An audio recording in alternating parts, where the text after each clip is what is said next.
드라마 어웨이 가져왔고요. 여행지에 가면 그런 사진 많이 찍잖아요. 원근감을 이용해서 피라미드를 이렇게 손바닥에 올려놓는다던가 네. 뭐 피사의 사탑을 이렇게 밀린다던가 이런 사진을 많이 찍는데, 이 드라마 시작은 한 우주 비행사가 지구 밖에서 그 지구를 이렇게 손가락 사이로 이렇게 가두는 그런 집어보는 장면으로 시작을 하고요. 이제 그렇게 만족스럽게 지구를 이렇게 가둔 비행사가 이제 뒤를 돌아보니까 발사 대기 중인 우주선이 보입니다.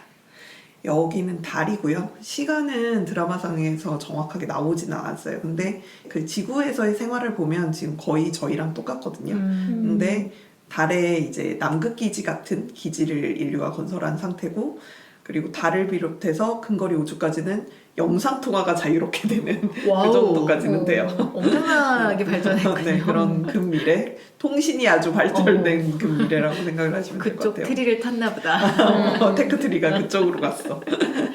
자, 달에 기지를 건설한 인류는 이제 화성에 인류 최초로 유인 탐사선을 보내려고 해요. 그래서 대원들을 거기서 보내고 적당히 체류를 시켜가지고 다시 돌아오게 하는 3년의 화성 왕복 계획을 세우고 있어요. 일단 지구는 저항이 좀 있으니까 달에서 저항 없이 출발하는 게 더 경제적일 거 아니에요. 그래서 일단 지구에서 달의 기지로 가 있는 상태고, 이제 달에서 화성으로 떠나려고 하는 참입니다. 발사까지 35시간 남은 상태예요. 주인공인 에마 그린은 이 탐사의 지휘관이에요. 커맨더인데 출발 전 심리 상담을 하고 있어요. 의사는 달에 가면서 벌어진 일에 대해서 당신이 어떻게 생각하고 있는지를 알고 싶다, 이런 식으로 말을 하거든요. 벌어진 일? 네, 벌어진 일. 달에 가면서. 네, 그래서 이미 달에 도착했으니까. 뭔가 사건이 있었나 그래서 보네요. 에마가 이제 짧은 회상을 하는데 긴급한 이제 알람과 그 삐삐 소리와 뭐 뭔가 화재로 보이는 불꽃이 이렇게 보이고, 의사가 위기 상황에 대처한 자신의 방법에 대해서 이렇게 곱씹어 보는 건 자연스러운 일이다, 뭐 이렇게 말하는데, 에마가 굉장히 방어적으로 위기 상황이라니요, 그냥 문제가 있었고 해결이 됐다라고 이렇게 말을 해요. 좀 되게 방어적이죠. 하지만 뭔가 사고가 있었던 것 같아요. 자, 시간은 달로 오기 전에, 지구에서 출발하기 전에 기자회견으로 이제 넘어갑니다. 이 화성 탐사가 그냥 미국에서만 참여한 게 아니고 다국적에서 참여를 했어요. 그래서 그걸 이제 다국적 다인종으로 구성된 승무원들이거든요. 자, 어떤 나라 5개가 참여를 했을 것 중국. 같은가요? 중국 있겠죠? 인도, 미국, 인도. 미국 있겠지. 미국은 당연히 있을 거고. 한국. 아니야. 그래서 아쉽지만 없습니다. 사실이 일단 들어갔군요. 중국이 들어간 시점에서 그치. 다른 동북아가 그러네. 들어갈 건덕지가 아시아는 없어. 안 되네요. 네. 아시아를 2개 넣어줄 리 없잖아. 네, 네, 아, 네. 유럽에서 어디가 들어갔을까요? 프랑스, 우주 강국이 있지 않습니까? 러시아? 러시아. 러시아가 맞다, 들어갔죠. 러시아. 네. 그리고 생뚱맞게 영국이 들어갔습니다. 아, 영어권이라고 생뚱맞군요. 봐줬나? 이렇게 싶은데, 그 영국 출신 승무원은 원래는 가나 출신이에요. 그래서 가나에서 이제 부모님을 잃고 영국의 유태인 부부한테 입양이 돼가지고 유태인 신앙을 갖고 있는 아프리카계 영국인이에요. 그래서 좀 다인종을 좀 보여주려고 하는 그런 구성이었던 것 같고, 이제 기자회견은 되게 좀 공격적인 질문들이 많았어요. 다국적이 참여했는데 왜 공식어가 영어냐, 이런 거 나올 수 있는 질문이죠. 그리고 뭐 러시아 출신의 미샤는 약간 손녀도 있는 좀 지긋한 나이의 우주 비행사인데 현재 지구인 중에 가장 많은 우주 생활을 한 베테랑 엔지니어예요. 그러면서 미샤한테 너보다 어린 여자의 지시를 따르는 게 뭐 이렇게 자존심이 받아주나요? 막 이러면 미샤가 아, 그랬었나요? 하면서 당장 떠나야 되겠어요. 막 이런 식으로 좀 농담으로 대처를 하고, 생존율이 50대 50인데 뭐 괜찮으시겠어요? 뭐 이러면 아, 왜 그걸 우리한테 알려주지 않았죠? 막 이러면서 되게 장난스럽게 유머러스럽게 네네. 이렇게 좀 받아치고 있고, 그리고 뭐 진지한 질문도 화성 탐사를 위해 정말 천문학적인 돈이 들어갔는데 이런 걸 차라리 뭐 지구 복지에 쓰는 게 낫지 않겠느냐, 뭐 나올 수 있을 법한 질문인데 그것도 굉장히 현명하게 대처를 잘하고, 그래서 에마는 기자회견도 잘 끝냈고 사랑하는 딸과 남편의 응원을 받아서 희망차게 출발을 했습니다. 근데 지구를 떠나 달에 도착하기 10시간 전에 우주선에서 화재 사건이 있었고, 승무원들 중 일부가 에마의 이제 지휘 능력에 대해서 이제 의심을 표하는 거죠. 사실 에마를 지휘관으로 뽑을지 아니면 다른 나이 많고 경험이 있는 남자 비행사를 지휘관으로 뽑을지 좀 마지막까지 최종까지 이렇게 비등비등했었는데 그 상대편이 뭔가 구설수가 있었던 것 같아요. 상사가 되게 질겁하면서 싫어하거든요. 걔는 안 돼. 뭐 이런 식으로. 그래서 결과적으로는 이제 에마가 이렇게 됐는데 상대편이 워낙 경험이 많다 보니까 이제 백업으로 달에서 기지를 꾸리고 있었고 오히려 승무원들이 좀 그쪽에 신뢰를 더 하고 있는 상황인 거예요. 그리고 이제 지구에서도 뭔가 사건이 있는 건 알 거 아니에요. 그래서 이제 승무원들과 상담을 하는데 들어간 사람들이 말이 다 다른 거예요. 그래서 뭐 한 명은 에마는 굉장히 침착하게 자신의 역할을 했다. 그리고 또 한 명은 뭐 내가 실수를 했다. 에마는 내 생명을 구해줬다. 그리고 한 명은 완전히 얼어 있어서 아무것도 하지 못했다. 그리고 한 명은 제가 오히려 사건을 키웠다. 뭐 이런 식으로 하고 그리고 그 사람들이 회상하는 것마다 그 장면들이 다 달라져요. 이게 말로만 하는 게 아니고 이게 보여주는데 뭐 좀 더 자기 중심적으로 얘기를 하잖아요. 뭐 화재 경보를 가장 먼저 알아차린 사람은 나였다. 내가 지시를 이런 아이디어를 냈다. 뭐 이런 식으로 다 이렇게 조금씩 달리고 그래서 아무래도 중국의 루와 러시아의 미샤가 되게 공격적으로 이제 바라보고 있거든요. 그리고 그 두 사람이 이제 본국에 보고를 한 거예요. 그래서 본국에서는 당장 자르자. 뭐냐 이런 사고 하나도 제대로 대처하지 못하는 게 무슨 지휘관이냐. 그리고 미국으로서는 발사 10시간 전에 이걸 바로 지휘관을 바꾸는 게 말이 되냐라면서 이제 좀 설전이 오고 간 상황입니다. 그런데 그 와중에 에마의 남편 맷이 뇌졸중으로 쓰러져요. 아이고 저런. 에마 남편은 엔지니어 출신으로 원래 우주비행사를 준비를 하고 있었어요. 그래서 둘이 그 우주비행사 준비하는 훈련소에서 만나서 이제 결혼을 하고 아이도 낳고 이렇게 키우고 있는 와중에 남편한테 유전병이 있는 거예요. 어떤 유전병으로 이제 뇌졸중을 유발할 수도 있는 유전병이 있는데 아직 발병하지는 않았는데 그 유전적 요인이 있다는 것만으로 탈락이 됐거든요. 그래서 약간 에마는 남편의 꿈까지 이렇게 같이 짊어지고 어쨌든 이제 지휘관으로 뽑혀가지고 이게 우주를 나가는데 이제 남편이 이런저런 부인 상황이나 뭐 이런 거 스트레스 받다 보니까 정말 이제 발병이 돼서 쓰러진 거죠. 에마는 이렇게 뭐 심리 상담에서는 되게 방어적으로 하긴 했지만 이제 뭐 뒤에서 자기 험담하는 크루원들 앞에서도 그냥 아무렇지 않은 척 그러니까 지금 출발 몇 시간 전인데 왜 준비를 안 하고 이렇게 잡담만 하고 있냐 뭐 이러면서 딱딱딱 지시 내리면서 뭐 해라 뭐 이런 식으로 꿋꿋해 보였거든요. 근데 남편이 쓰러지면서 본인이 완전히 이렇게 무너진 거예요. 남편은 쓰러졌고 지금 보호받아야 하는 딸이 혼자 이제 있고 15살 딸이 혼자 이렇게 그걸 책임지고 있고 더구나 승무원들은 나를 이제 신뢰하지 않고 본인도 그 먼저 사고를 일으킨 거는 그 영국인 출신 승무원이 사고를 일으켰거든요. 그러니까 식물학자인데 우주 경험이 없어요. 그래서 뭔가 작업을 하다가 오염물질이 샌지를 모르고 패널을 열어가지고 오염물질이 이렇게 뛰쳐나온 상태였고 그거를 이제 재빨리 발견해서 사람을 구출해낸 것까지는 괜찮은데 그 오염물질을 빨리 막아야 된다는 생각에 옷을 이제 화학 성분이니까 그냥 훔치려고 이제 옷을 벗어서 이렇게 덮었거든요. 근데 그 옷에 땀이 묻어 있어가지고 그거랑 바늘하면서 화재가 일어나고 만 거죠. 에마가 결국 화재를 일으킨 건 맞아요. 그리고 그거를 이제 루랑 미샤가 다량의 물을 덮어가지고 이제 화재 진압을 했거든요. 그래서 그 사람들 말이 맞다. 나는 이렇게 사고를 일으켰고 이제 자격이 없다. 자격이 없다. 난 남편 곁에 있어줘야 될 것 같다. 그래서 되게 힘들어하면서 상사한테 그만두고 싶다라고까지 말을 하는데 상사는 안 된다. 넌 그 자리에 있어야 된다. 이렇게 말리죠. 그리고 어찌저찌 이런저런 일들이 있은 후에 이제 화성을 향해 달에서 우주선이 발사가 되고요. 1화가 그렇게 끝이 납니다. 이 작품은 이제 넷플릭스 오리지널 드라마예요. 그래서 2020년 작품으로 총 10화로 마무리가 됐어요.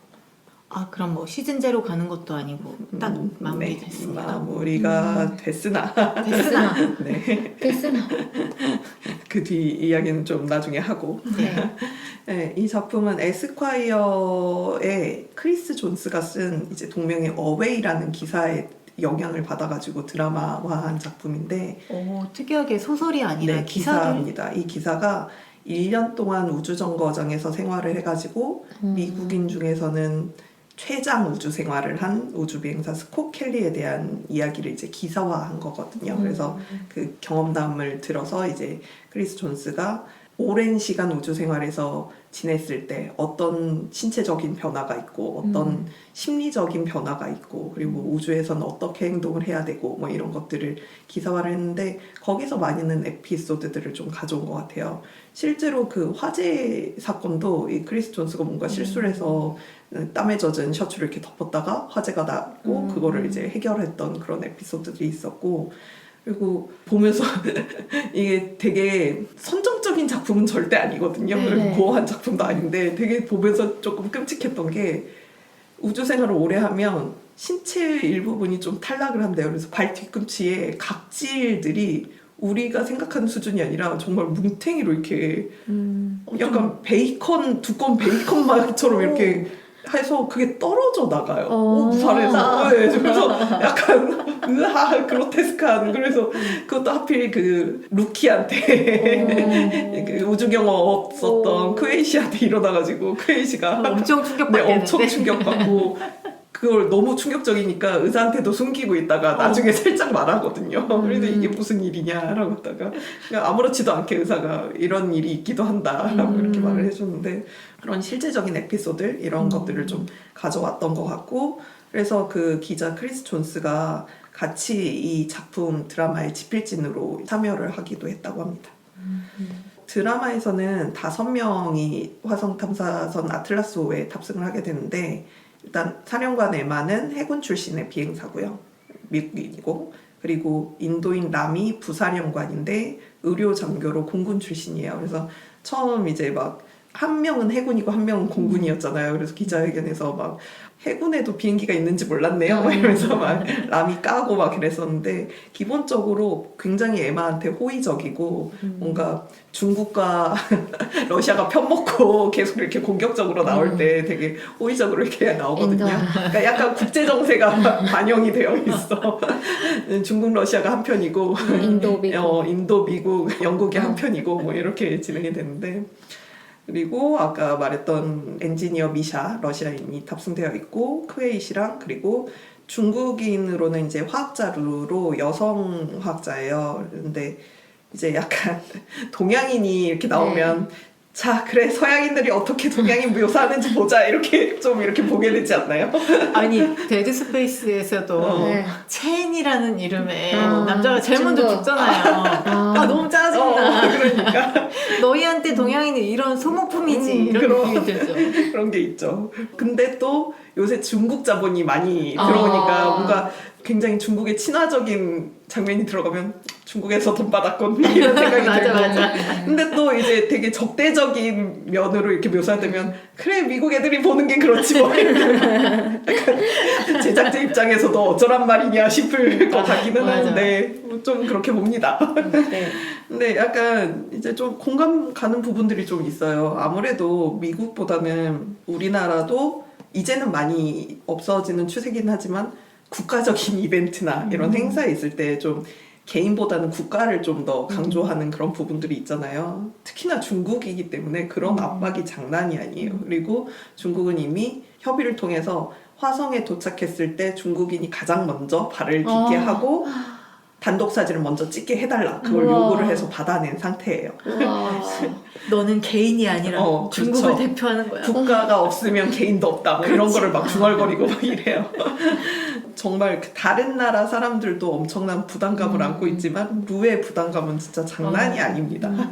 그리고 또 이제 약간 동북아시아의 남아선호 사상 때문에 이제 아버지는 루가 태어났을 때도 별로 좋아하지 않았고 그 딸로서 정말 아버지의 자랑스러운 딸이 되기 위해서 인정을 받기 위해 정말 갈고 닦은 그런 부분이 있어요. 루 멘탈 괜찮은가요? 그러니까요.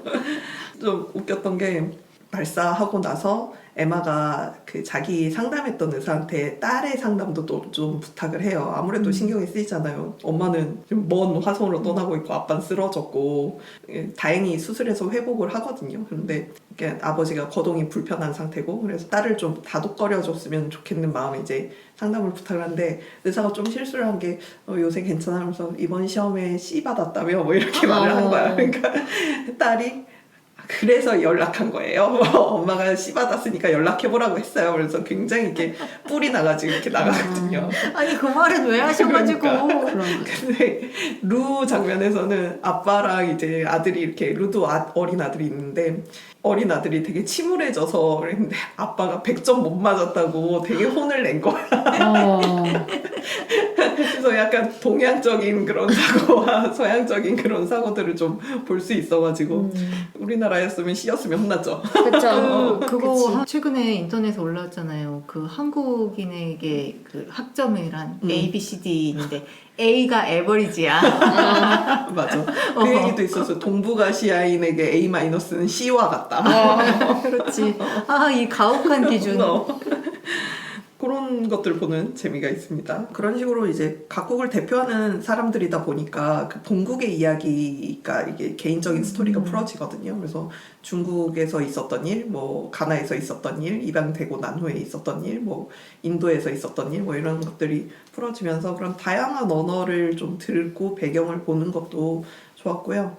주인공이자 사령관이 에마 그린은 힐러리 스웬크가 연기를 했는데 힐러리 스웬크는 소년은 울지 않는다 그리고 밀리언 달러 베이비에서 아카데미 여우주연상을 2번이나 탔던 배우죠. 그래서 멘탈이 흔들리는 부분이 좀 많이 있거든요, 이 드라마에서. 근데 그런 부분들을 되게 연기를 잘해줬고 그리고 아내를 멘탈적으로도 본인도 이제 약간 하반신 마비가 와서 본인도 되게 힘들 텐데 멀리 떠난 아내를 위해서 끊임없이 이제 엔지니어로서도 참여를 하고 이제 편지를 주고받으면서 멘탈적인 부분도 관리해주는 남편 맷을 굿와이프의 조시 찰스가 연기를 했습니다. 저는 이 작품을 어머니한테서 추천을 받았어요. 굿와이프? 아니요. 이 어웨이를? 네, 저희 어머니의 최애 영화가 마션이거든요. 그치. 어느 날 이렇게 마션이나 볼까라고 하시더니 네. 이거 어웨이를 보고 계시더라고요. 아마 연관 네. 그 작품에서 뜨지 않았나 싶은데 저희가 우주 키워드라는 걸 모르신 상태에서 이거 재밌어 한번 봐봐라고 하시는 거예요. 그래서 볼까 하다가 좀 망설였던 게 네. 예, 어머니 볼 때마다 이렇게 슬쩍슬쩍 볼 때마다 뭔가 볼 때마다 사건이 터져 있고 볼 때마다 사람들이 긴장해 있고 그러니까 저는 약간 스트레스 받지 않고 밝고 그런 좀 유쾌한 작품들을 좀 보고 싶었거든요. 그래서 여러 작품들을 손대봤다가 이제 심지어 제가 그것도 봤어요. 토이스토리의 그 버즈 있잖아요. 버즈 단독 애니메이션 있는 거 아십니까? 알죠. 네네. 그것까지 봤습니다. 나쁘지는 않았어.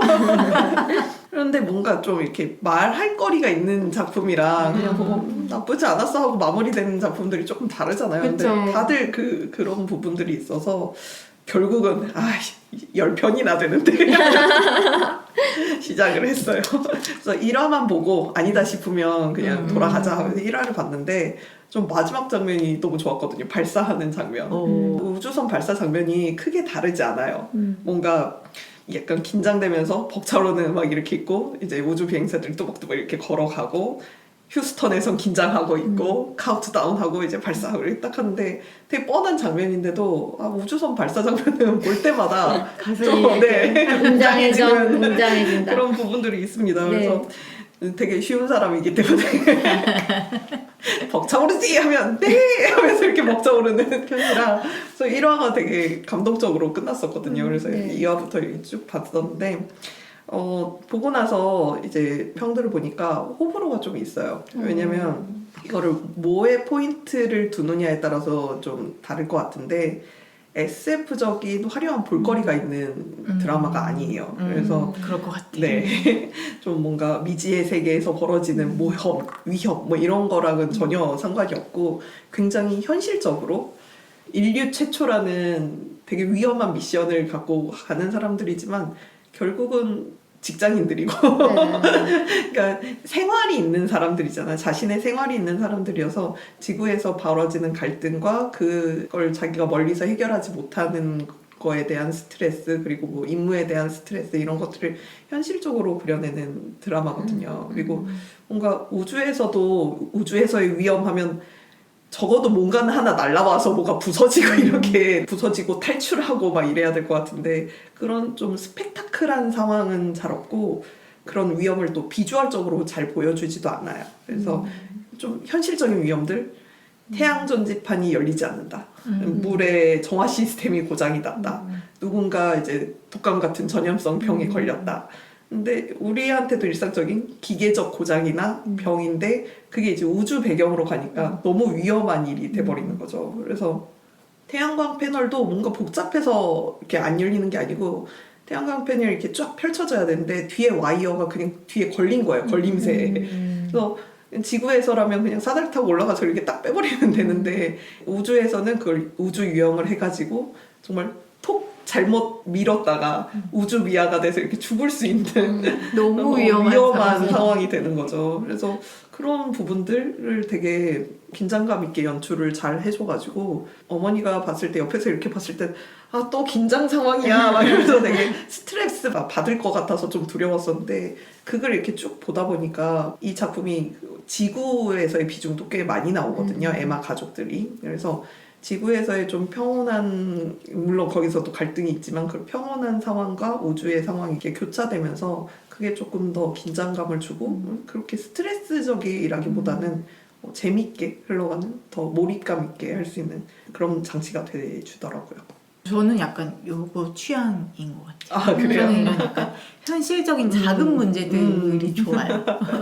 저도 그렇습니까? 제가 넷플릭스니까 쉽게 볼 수 있는. 왜냐면 막 너무 튕겨나가고. 계속 큰 사건이 이제 계속되면은 그게 굉장히 현실감 없게 그건 느껴지고 그래요. 좀 그래요. 이렇게 강약 중간약 이게 있어야 되는데 그리고 그런 게 좀 있는 것 같아요. SF가 그렇게 막 스케일이 커지려면 일단 뭐 항성 간의 이동이 가능해야 되고 그 정도로 뭔가 과학 기술이 발전하려면 근미래면 안 될 것 같잖아요. 그래서 굉장히 시간을 뒤로 미룬단 말이에요. 막 2,500년, 막 2,300년 그래 이렇게 막 26세기였잖아. 근데 그렇게 밀어놓으면 그때까지 인류가 있을까라는 것도 의문이고 그때까지 이런 국가 상태가 유지가 그러니까 될까? 국가 상태가 유지가 됐을까 그리고 사고 체계가 우리가 이해했을 때 별로 다르지 않는 그 사고 체계가 이상한 것 같고 그때는 정말 좀 우리가 그 조선시대나 고려시대 이렇게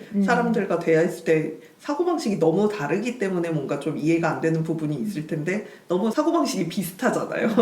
그리고 그때까지 사람들은 여전히 폭력성을 유지하고 있으며 남을 이해하지 못하고 그렇게 계속 그러고 살고 있을 것인가 라는 그런 의문이 계속 드는데 이거는 이제 정말 근미래이기 때문에 이제 정말 있을 법하고 정말 통신 하나만 조금 빠를 뿐이고 되게 비슷한 부분이어가지고 현실적으로 지금은 그냥 떠나고 있을 것 같은 그런 작품이어서 되게 좋았고요.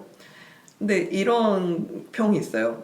우주 장면은 익숙하면서 활력이 넘치고 재미있으며 종종 감동적인 반면 지구로 향하는 이야기는 별들 사이를 떠다니는 경이로움을 즐긴 후 갑자기 정상 중력으로 다시 끌려가는 듯한 느낌을 줍니다. 그래서 이 평이 좀 정확하거든요. 어떤 느낌인지 네. 왠지 알 것 같아요. 그러니까 지구 이야기가 재미가 없어요. 근데 필요한 건 알겠어. 중력은 필요하잖아요. 네. 중력이 계속 이렇게 허공에 무중력 상태로 이렇게 둥둥 떠다니기만 하면 이야기가 좀 구심점을 잃을 수도 있고 좀 지칠 수도 있어서 중력이 필요한 건 알겠는데 계속 잡아 끄니까 그러니까 저도 좀 지구 부분을 많이 스킵을 한 부분이 좀 있어요. 그래서 그 부분 때문에 좀 호불호가 많이 나뉘는 것 같고 근데 이 부분은 되게 필요한 장치였고 그래서 예전에 유부녀 킬러를 할 때도 느꼈는데 이제 킬러나 우주비행사라는 직업이 특수할 뿐이지 결국은 이제 여성 직업인이고 엄마고 아내고 뭐 이렇게 가족들이 있고 그러면서 되게 현실감 있게 이야기를 풀어가잖아요. 근데 그 현실감이 조금은 줄어들어도 되지 않을까. 이렇게까지? 굳이 여성 주인공이란 이유만으로 이렇게까지 이야기를 펼칠 필요는 없지 않을까. 조금만 줄였으면 좋겠어요. 10화에서 이제 다양한 문제들을 해결하고 화성에 이렇게 도착을 합니다. 10화도 되게 그 발사 장면이 벅차오르듯이 착륙 장면도 좀 벅차오르는 그런 부분이 있는데, 네, 진짜 정시간 없는 분들은 1화 10화만이라도 좀 보시면 좋을 정도로 저는 1화 10화가 되게 좋았거든요. 이게 2020년 9월 초에 올라오고 이제 넷플릭스에서 1위도 찍고 이제 10위권에 계속 머물면서 미국 현지에서는 꽤 인기가 있었던 작품이었어요. 근데 아쉽게도 시즌 취소가 됐습니다. 그래서 아무래도 이제 제작비가 우주라서 에피소드당 600만 달러였대요. 되게 제작비가 많이 들잖아요. 근데 그런 거 치고는 네. 약간 글로벌한 흥행도 그쵸. 못했고 글로벌한 흥행을 못했고 그리고 또 그때가 코로나 시즌이었잖아요. 그래서 아무래도 좀 부담이 되는 부분이 있었는지 시즌 취소가 됐는데 제작진이 원래는 이거를 시즌 3개로 구성을 했던 작품이에요. 그래서 아이고. 지구에서 화성으로 도착한 그 여정까지가 시즌 1 그리고 화성에서 1이 시즌 2 돌아오는 게 거. 시즌 3 이렇게 하는 거였는데 그 화성에서의 이야기를 못 봐가지고 조금 많이 아쉬웠고요. 그럼 화성으로 가기만 하고 끝나버린 네, 거예요? 화성. 근데 저는 이게 시즌 1으로 그냥 끝났나 보다라고 처음엔 생각을 했었거든요. 뒤에 이야기가 더 있을 거라고 생각을 안 했었어요. 그만큼 이제 완결성이 좀 10화는 있었구나. 되게 깔끔하게 끝났어요. 그래서 뭐 알고 보신 분들은 조금 아쉬울 그런 부분들이 보일 수도 있겠는데 제가 모르고 본 상태에서는 감격적인 마무리 하면서 이렇게 되게 이게 뭔가 휴스턴에서 이렇게 종이 날리고 막 이렇게 이래야 될 것 같은 그런 마무리였거든요. 그래서 여러분이 좀 보셨으면 좋겠고 보면서 생각했던 건 왜 인간은 사회적 동물이었을까? 라고 아이가 생각합니다. 뭔가 하나를 결정해도 나 혼자로 결정할 수 있는 것들이 아니고 주변 상황들을 다 생각을 해줘야 되고 이 관계 저 관계들을 다 이제 생각해줘야 되는 그런 부분들이 굉장히 피곤하다라는 생각을 하면서도 그래도 인간은 사회적 동물이기 때문에 모든 국가가 힘을 모아서 이제 우주 탐사선을 꾸리고 화성으로 갈 수 있구나 뭐 이런 것도 느낄 수 있고요.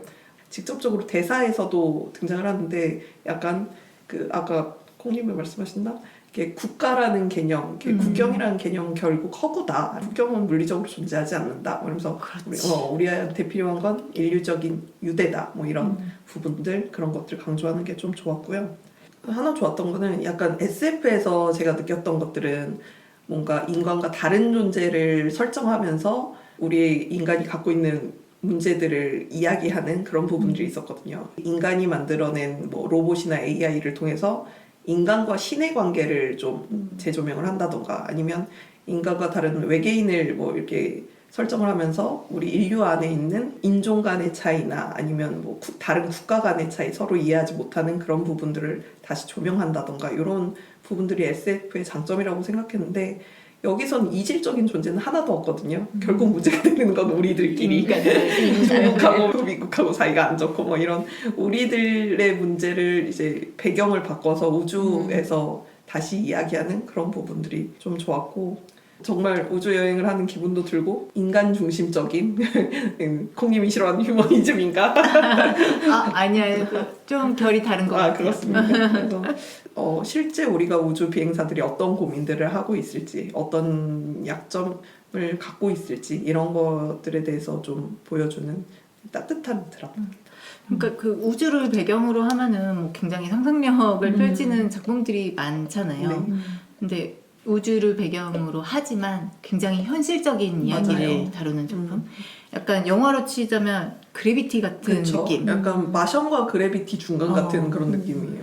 너무 허무맹랑한 것들 막 보다 보면 좀 이런 현실적인 나를 중력처럼 뭔가 현실로 이렇게 끌어당겨주는 작품이 필요할 때가 있거든요. 그럴 때 되게 적합한 작품이 아닌가. 시즌 하나로 끝났다는 것도 마음에 듭니다. 너무 길지 않아. 이야기가 산으로 가지 않아. 그렇지. 아니 시즌이 길어지는 것들은 무조건 산을 한번 가게 돼 있어. 산에 갔다 내려와야 돼.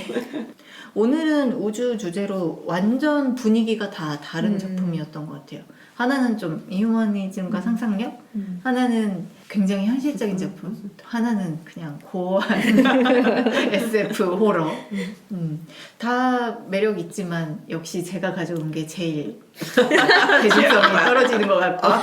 떨어질 것 같아? 네. 가장 대중적이지 않을까? 그러게요. 아, 근데 일단 여러분이 가까이 하지 않는 분위기가 아닙니까? 그건 그런데 뭔가 우주 했을 때 떠오르는 이미지는 약간 이런 쪽인 것 맞아. 같아요. 그 들으면서 에어리언 생각 되게 많이 했어요. 그런 쪽 영향을 엄청 많이 받았죠. 뭐 그치. 환풍구를 통해 어, 다닌다거나. 그러니까 영향을 받은 작품들이 되게 많이 있는데 이벤트 호라이즌 영화 아시죠? 그 영화 영향도 많이 받았고 에어리언도 받았고 더 싱 이런 괴물 영화 이런 것도 영향을 받아서 사실은 아주 기발하진 않죠. 어디서 다 나온 것 같은 것들의 조합이긴 한데 그 우주선이 굉장히 공포스러운 공간으로 활용되는 거를 잘했어요. 우주 이야기 잘 마무리한 것 같아요. 여러분 모두 수고하셨고요.